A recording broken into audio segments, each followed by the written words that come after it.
I grew up in Africa and always believed that crocodiles and people don't mix. I thought crocs to be cold, instinctive creatures. But now I believe that this image is far from the truth. When you witness the relationship between this crocodile and this man, it will challenge everything you think you know about crocodiles and the natural world itself.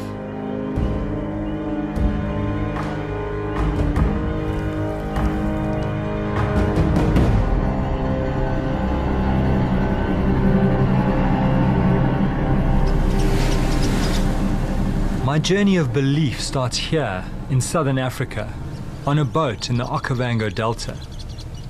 My name is Roger Horrocks, and I was one of the first people to dive underwater with Nile crocodiles. Our expedition led us into a cave system we called the Dragon's Lair. This is the place where Nile crocodiles up to 5 meters long drag their prey.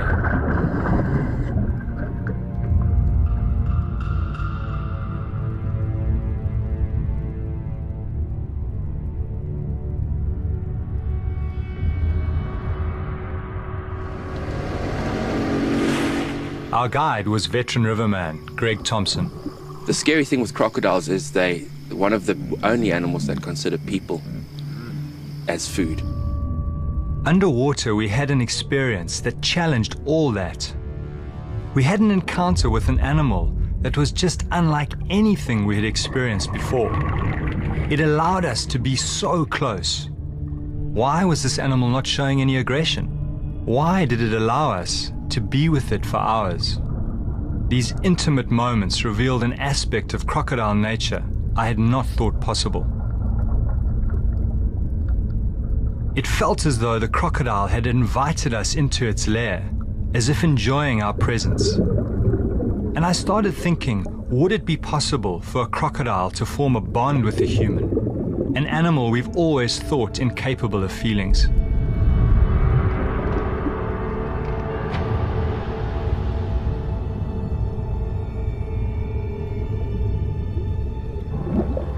The thinking on crocodiles is that they're not capable of emotions such as love and affection and loyalty, etc. They have an ancient brain. So generally scientists would say that, they're basically motivated purely by survival and by food or protection. It was strange, and sometimes I think I simply imagined the whole encounter. But ever since then, I've been obsessed by this question. Can a croc understand and share the feelings of a human? In my search for an answer, I stumbled across what seemed an unbelievable story about a 1,000-pound crocodile who is supposed to live in harmony with a man. This man and this crocodile are said to live in Costa Rica. I had to investigate. Coming to Costa Rica, there's just this real sense of almost going back in time into a kind of prehistoric world. It has massive amounts of tropical rainforest, and it's bordered by 2 oceans. It is also the perfect home for the American crocodile.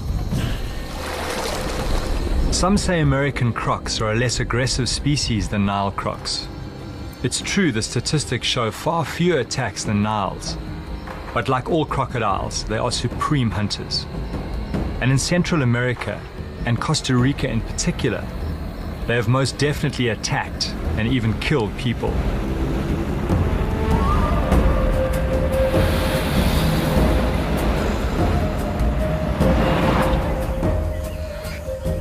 My introduction to American crocodiles starts here, at the Tarcolos River. It's the best place in Costa Rica to see American crocs. They are densely packed, 25 crocs per kilometer. I'm looking for a man called Juan Betreo. He's really well known in these parts because he was actually attacked by a huge crocodile and dragged underwater, and managed to escape by digging his fingers in its eyes. And strangely, for a man who's had this near-death experience with a crocodile, instead of that driving him away, it's actually drawn him to these animals, and he's doing something quite remarkable. Juan is now calling a big aggressive crocodile called Tyson. It was actually Tyson that caught Juan and dragged him under. And he's got huge scars all over his stomach that he wouldn't allow me to photograph. He doesn't want to portray the crocodiles in a bad light. This situation is really dangerous.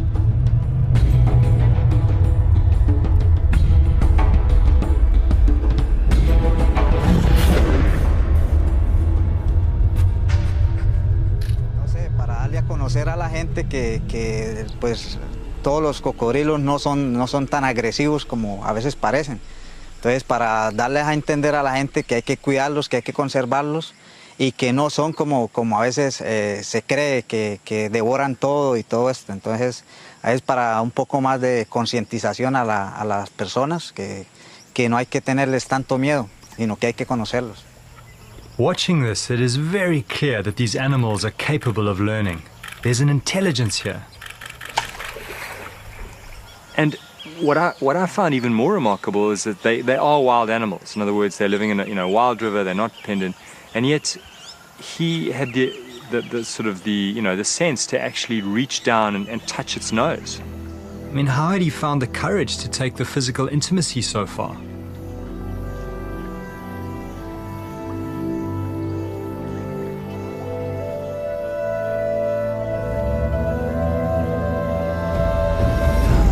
This is incredible. It clearly says something about the possible relationship between crocs and people. At the very least, challenges the perception of the instinctive attacking croc. But I'm not forgetting that Juan has been dragged under and bitten.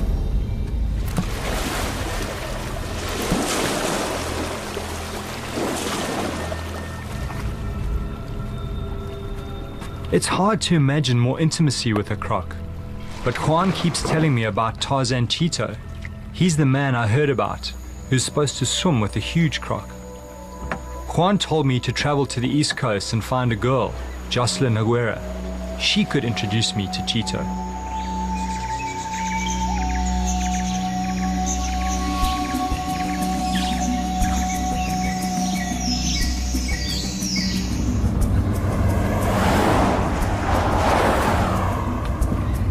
I caught a taxi across the width of Costa Rica to the town of Siquirres, where I managed to track down Jocelyn Aguero.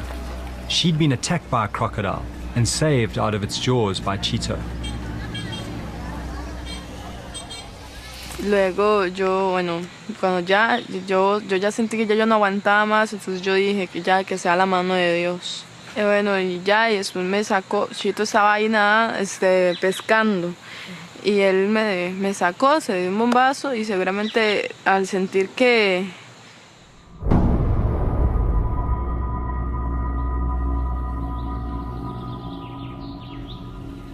Jocelyn led me to where Chito lived. I was really excited to finally meet Chito. But he hardly came across as the Tarzan that he'd been made out to be. He was a far more gentle, calmer person. I'd been expecting a tougher, macho guy. Chito led me down to the water to meet the crocodile he calls Pocho.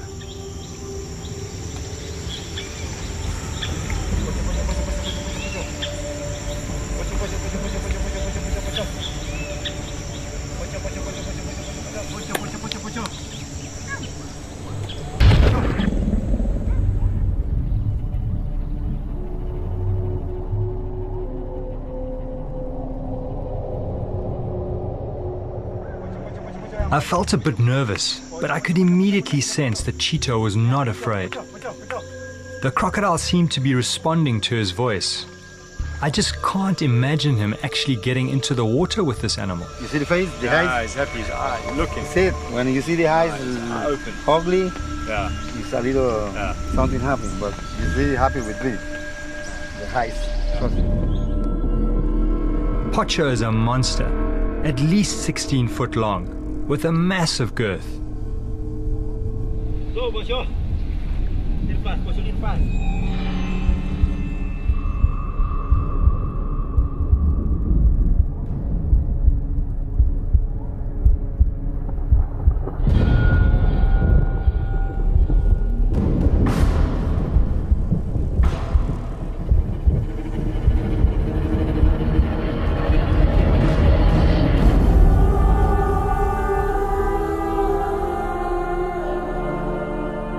had Chito penetrated the forbidden boundary and joined a giant crocodile in the water?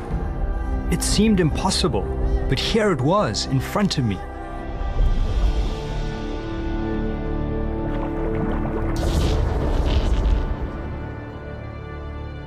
His life story is like something out of a fantasy book, not unlike Tarzan. It all started 23 years ago when Chito found a crocodile that had been shot by a farmer for attacking his livestock.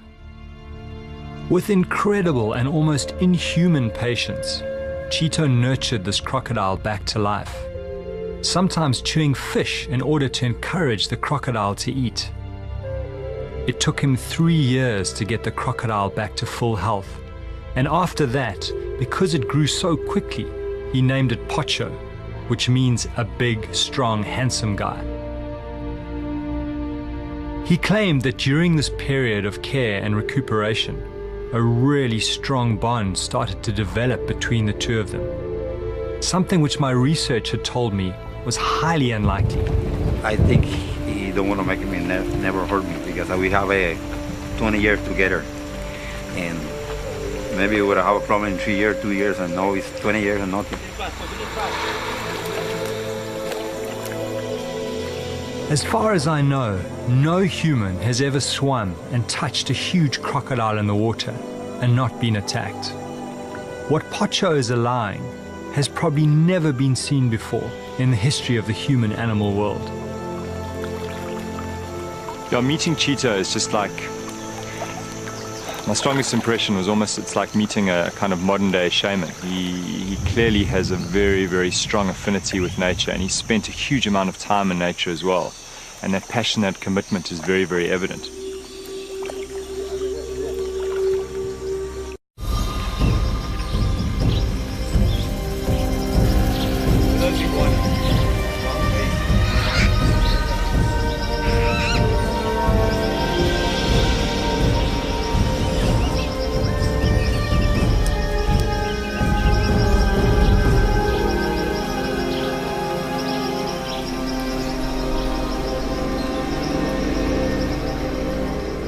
As a child, Chito used to find injured wild animals and nurture them and release them back into the wild.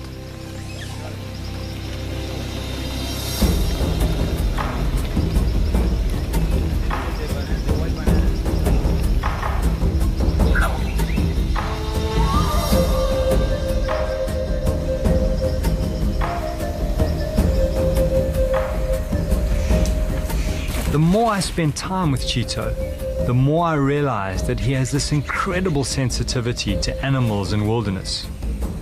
Could it be that the sensitivity gives him the edge? Is it this that gives him the ability to interact with Pocho? I'm really hoping that I can tap into this and develop this understanding in myself, get a better understanding of this mystery.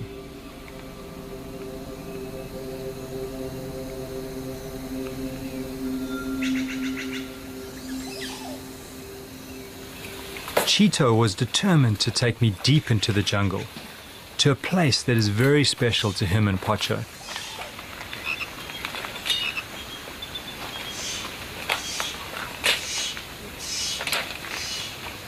Okay, when Pocho come here, you see the same like a hole.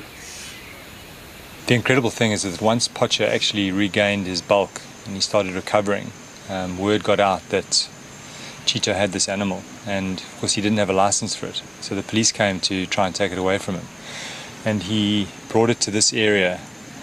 There's a beautiful little pond over there which is very hidden, and basically when the police did come, he would come and stay here and he'd live inside here, so he could be very close to Pocho, and then applied for papers, and then once he got the papers he then felt safe to take Pocho back. My first wife, she left me because I spent so many hours here, so many days with Pocho, so she thinks I'm crazy. How I want to be so many days with animals, and that skinny animal. What the hell are you doing with that skinny animal, she say. And I'm here to save Pocho, because somebody want to take Pocho, so I have to bring him here and spend my time here. So my first wife don't like it. She say I'm crazy, so she go. There was a lot of bats. And this was like my Chito lived in this tree for weeks on end, putting up with the bats and the mosquitoes. And this is where he really lived up to his nickname of Tarzan Chito. my gun. My machete only. I like my wife and I love her, but I think I can't get another Pocho. But I can get another wife. But I can't get another Pocho because it's 1 in a million, and that was like a God give me a bless with Pocho. Now Chito's happily married to his second wife, and they have a young daughter called Shakira. No, nunca, porque Pocho es como un hijo para nosotros y uno nunca se sentiría celoso de un hijo hacia un padre. Son cariños diferentes.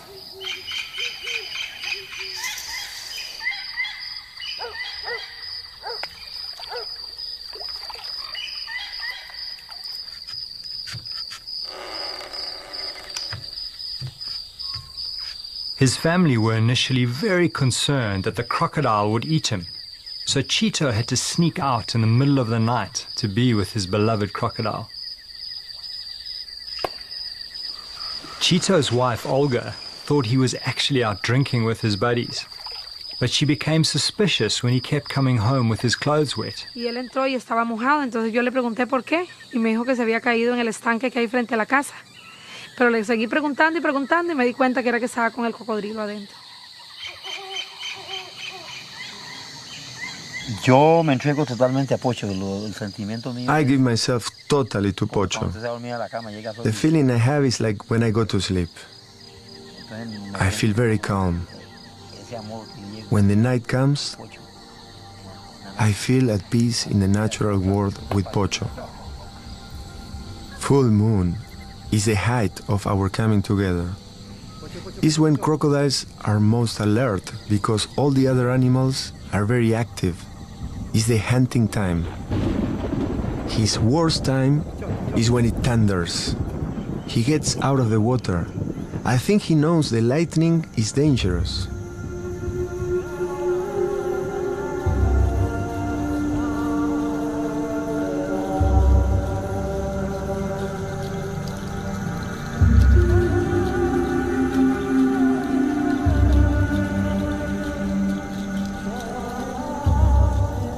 Our games we taught each other started at night.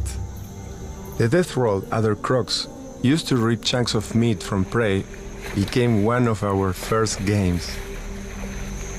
It was then I realized he could learn and remember. Pocho is so clever. This time at night, for me, it's like being with God. Chito just seems to have crossed what I think many people would just see as an impossible boundary. Crocodiles are really aggressive at night.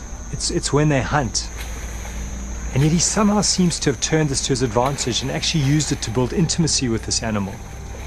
I'm just getting such a strong sense that they are actually capable of emotion more than we would have, ever imagined.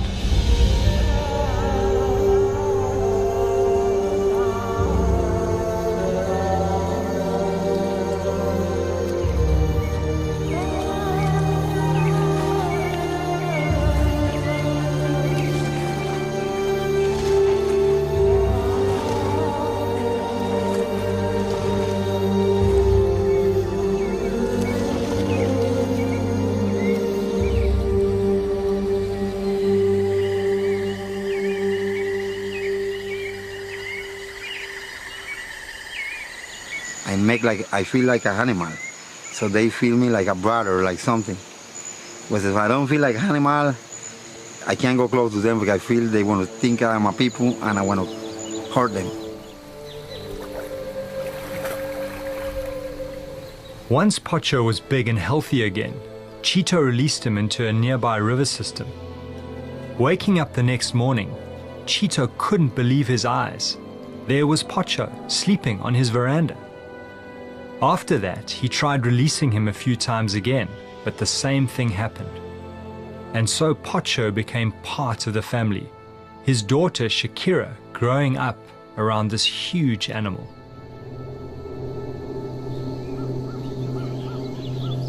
A mí me gustaría ir a la laguna y jugar con Pocho, pero mis papás no me dejan. Go, Pocho. Little fast, Pocho, little fast. When you look at this, it's very easy to quite quickly take it for granted. Go, Pocho. And I don't know of anyone else who has as intimate a relationship as Chito does with the reptile. But in the research that I've done, there have been people who've had relationships with reptiles for, up to 10 years, and everything's fine, and all of a sudden they get eaten. And I think you've just got to realize that every time he gets into the water, he's running a significant risk. Relax, man, relax. Sleep a little bit. Relax. Enjoy. Cuando yo estoy hablando con la gente, When I'm alone with Pocho, I feel like an animal. I feel crocodile. Often I think back to his injury, how we had to heal it. I feel completely connected to Pocho. I am part of the nature of this animal. Every animal needs stimulation. I gave him food when he was dying, but he needed more. He needed my love. In the beginning, I wasn't sure of how close I could get. It took me a while to understand the signs he now gives me. I slowly started to touch him, and he never tried to bite me. Once he recovered his strength, I was expecting him to go back to the wild. He was free to go, but he decided to stay. That's when the trust grew stronger, and I began to move closer to him. Sometimes he will go for me with his mouth open. But just before he bit me, he will stop and close his mouth. I tried to hold him when he began to swim, so that he will respect my strength. At first, I was scared when he got crazy and threw me off. Then I learned to read his moves. So much of his feelings is in his eyes. When Pocho is anxious, you can see a lot of blinking in his eyes. His eyes says plenty. When he's happy, his eyes are normal. I can tell this because I look at his eyes every day.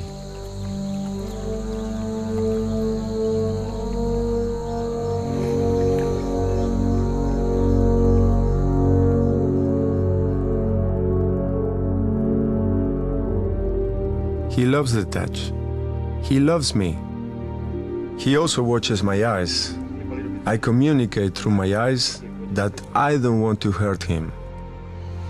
Pocho no me ve a mí hace rato, entonces yo vengo y tal vez vine de San José, cuando vine con ellos vengo y me siento con él ahí, y al rato me descanso un rato ahí. El calor de él, yo me siento tranquilo y me acuesto ahí me ruleo un rato con él.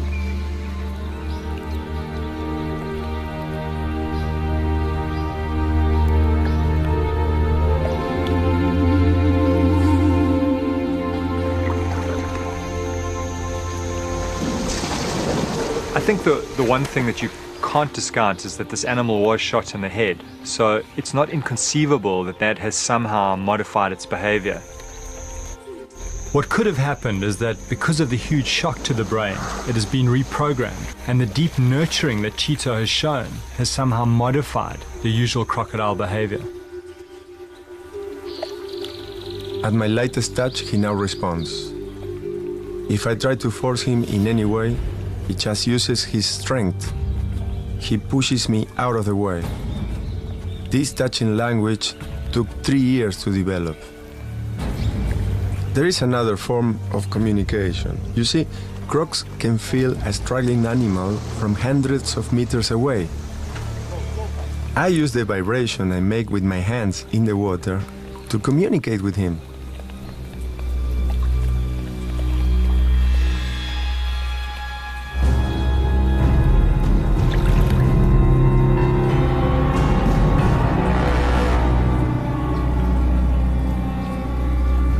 Now he comes to me.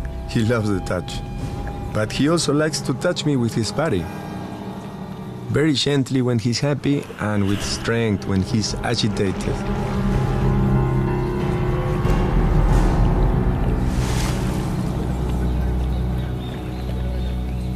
We have this routine of movements we have created over the years, like two dancers. We are in a dance.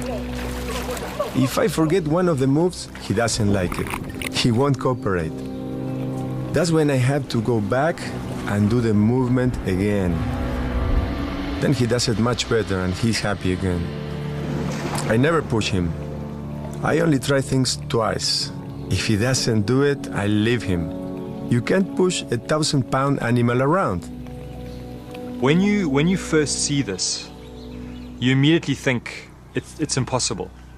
And then, of course, you start to, as a human being, you try and think of some kind of rational explanation for it. And the first thing that comes to mind, of course, is that it's a feeding dependency. But there are periods of time where he doesn't feed the animal for up to 3 weeks, and yet the animal still comes to him. It still seems to seek out that connection and that interaction with him. When I gave him food, I hit him with the fish. So he associates that feeling with biting and eating. When I touch him with my hand, I touch him gently, so that he knows it isn't food and won't bite me. He gets excited when I go in the water. He loves the touch. He loves to play. If I had to go away for a few days, he gets agitated. He waits for me. He doesn't bite me because he respects me.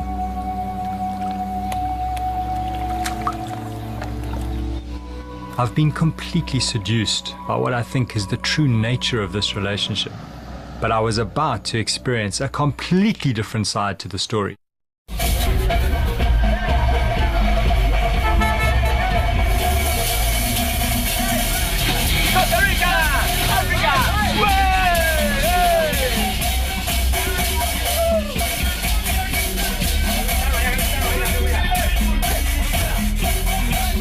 I was suddenly swept up in this musical journey through town, which was actually a way of advertising the show that Chito was going to be performing on Sunday.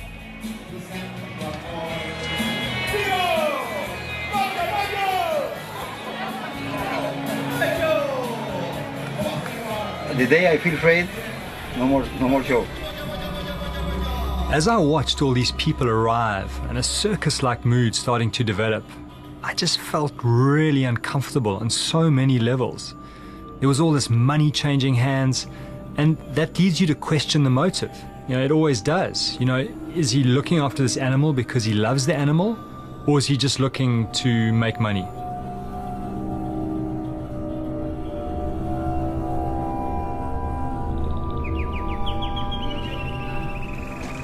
What I'm seeing today is just very much, it's like very commercial and it's almost a bit disappointing. The other thing that didn't sit well with me was Chito dressing up like Tarzan and doing this whole Tarzan act, because it just seems to trivialize the richness of this relationship that I've had access to. Watching the crowd, it's very clear that they are fascinated by what's going on. What's interesting is their way of making sense of it is simply to write Chito off as completely crazy.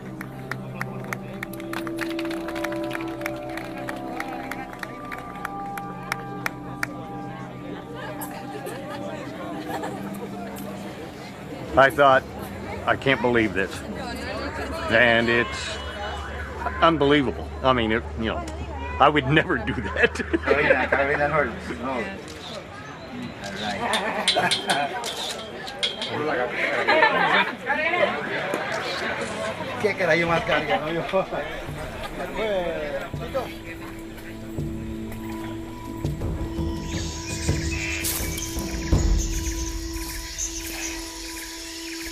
When I first saw those pictures of Chito, I immediately had this fantasy of him as being some kind of noble savage with this incredible connection with this animal that I could learn a great deal from. And when I met him, he absolutely lived up to that fantasy on many, many levels. But when I saw that show, I was in many ways just devastated, because it just challenged my whole fantasy of what I thought Chito was and what he represented. And I really struggled with that. I almost almost just wanted to pretend that that wasn't happening.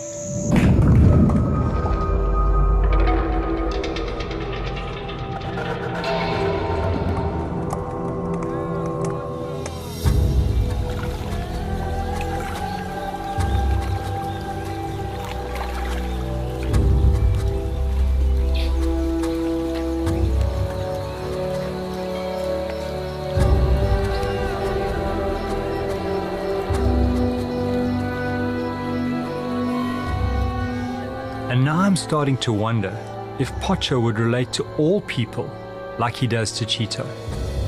And there's only one way to find out. So Chito, you sure that I can get in and start to get close?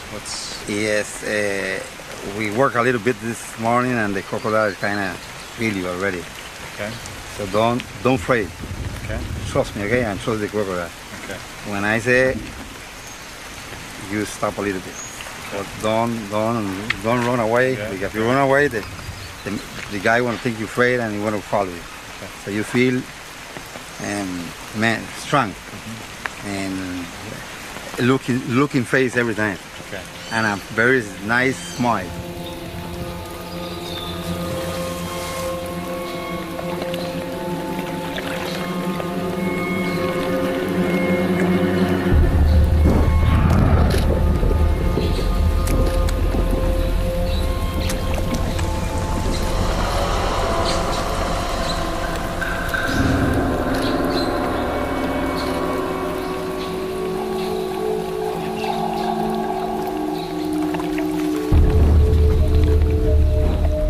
The first time I got into the water with Chito and Pocho, I was really relying on Chito to put himself between me and the crocodile at all times and minimize the risk of an attack.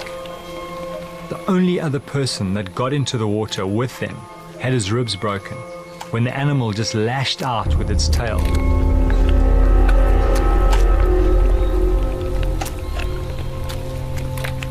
I need to be really careful.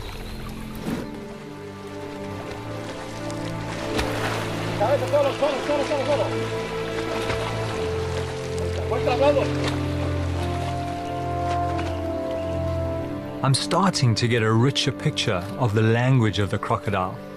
When they move their eyes rapidly and they arch their backs, it generally means they're feeling very aggressive or threatened. They're also incredibly sensitive to any form of sound or vibration, and they can pick that up over very large distances. So I need to be very conscious of what I'm doing when I'm in the water. Chito also seems to think that they're incredibly sensitive to smell, and they build up associations with various things in the environment through smell, through pheromones.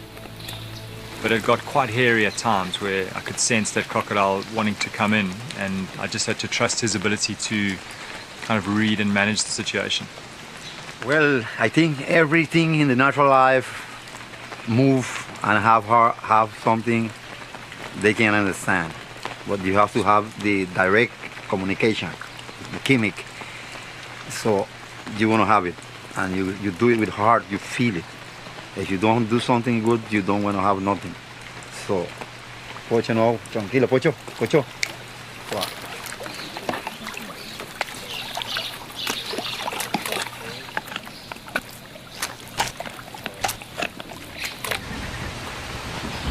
Tomorrow I've decided to put the camera down and get into the water with the animal without Chito creating a barrier between me and that animal. I've learned the easy things. I've learned the cues, the arching of the back, the rapid eye movement, the things that you can learn from distant observation. But the critical thing that I need to put into practice and experience is actually trying to influence that animal through my own mental state. And the only way to do that is to actually get in the water and get close to the animal. Yeah, Pocho. So, Chito, can the crocodile feel your emotion? I mean, is that important? Very important. That's the way you feel it. The way it's checking you. So you can feel. Very special guy. The rain is not so good, but this guy good. Okay. So you only trust me. Yeah. Feel. I trust you. I need you to take off your shirt, because Pocho maybe. Chito wanted me to take my shirt off because the croc is used to him in the water without his shirt. When Chito's working with Pocho, he's constantly talking to him as if he's talking to a human. And what's more important than the words themselves is the actual way they're spoken. I'm really just trying to control my fear. Yeah, I think the risks, I mean, I've weighed up the risks and the risks are fine.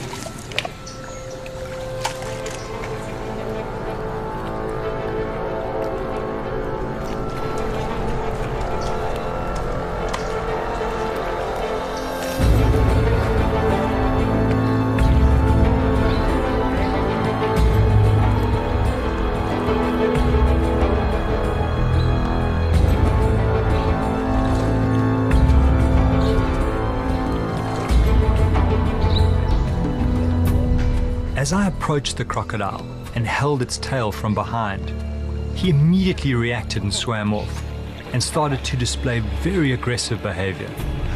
He was clearly not happy with my presence in the water.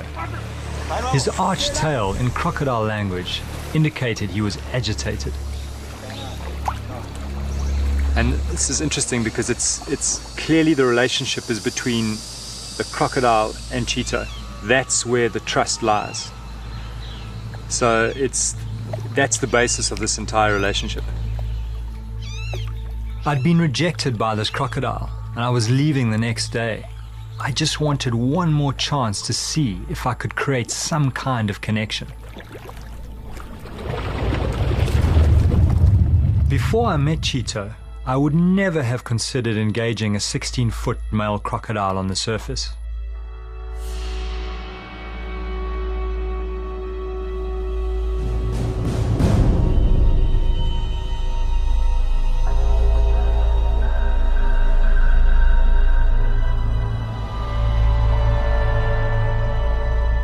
As that animal approaches me, I'm constantly running through my mind what Chito has taught me. The most critical thing is to just be extremely confident, because without doubt, these animals can pick up if you're scared.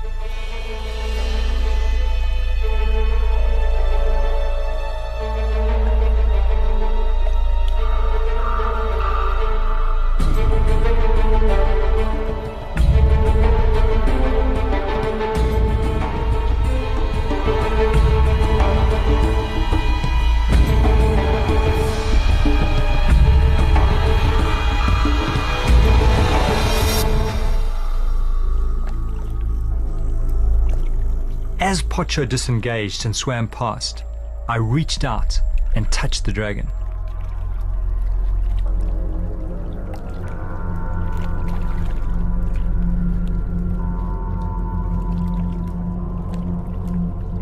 Pocho seemed calm, not reacting to the touch, but then as he came round to circle me again, something changed. He hissed, and I felt really threatened.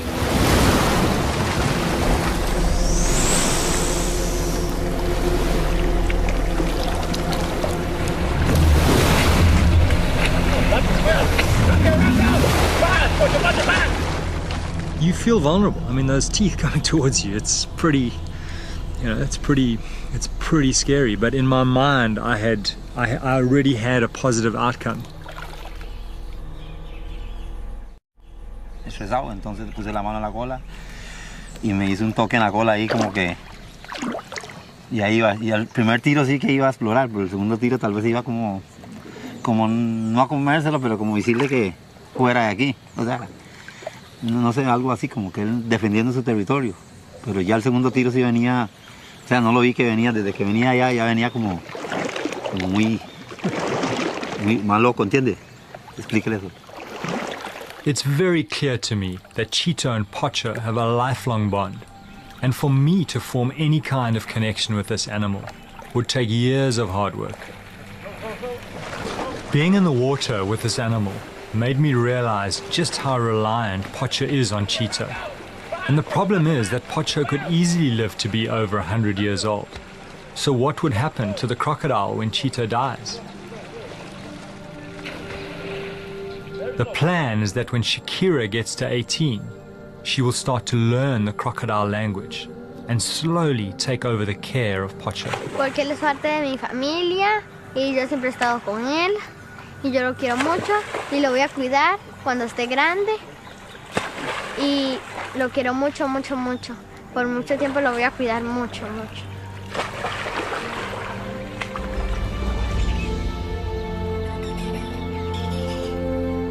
I think what's important here is that there really is a commitment to the lifelong care of this animal.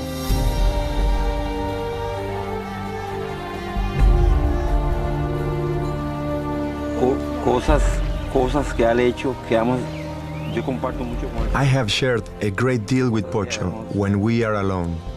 Que él ha hecho hacia mí. Things that he has done to me, nobody has seen them. If I have a problem or a difficult situation, I come to him. I speak to him. I feel that he understands me and he answers me back, like saying, "Be patient. There is a God that knows things, and everything will be all right."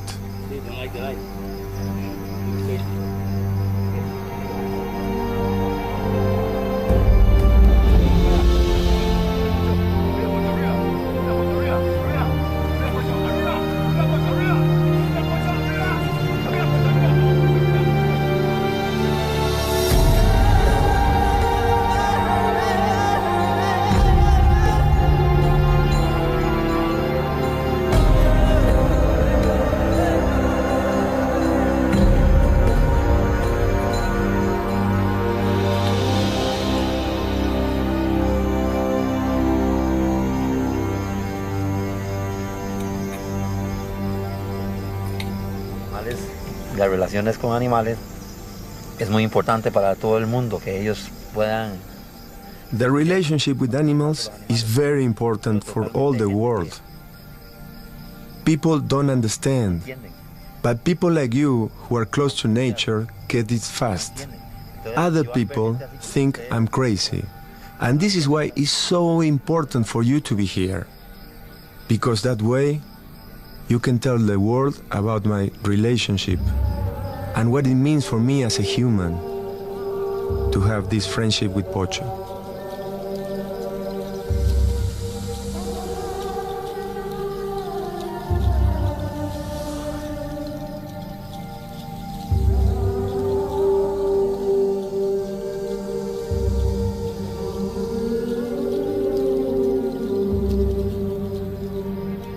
Chito's relationship with this ancient creature is based on over 20 years of commitment and love. Chito has taught me that humans have the potential to form deep bonds with crocodiles. This changes my whole perception of what I once believed to be a cold, instinctive animal. I still have so many questions, but I leave behind perhaps the greatest mystery I have ever seen, with the knowledge that the primal connection I felt with a crocodile in those caves in Africa was true.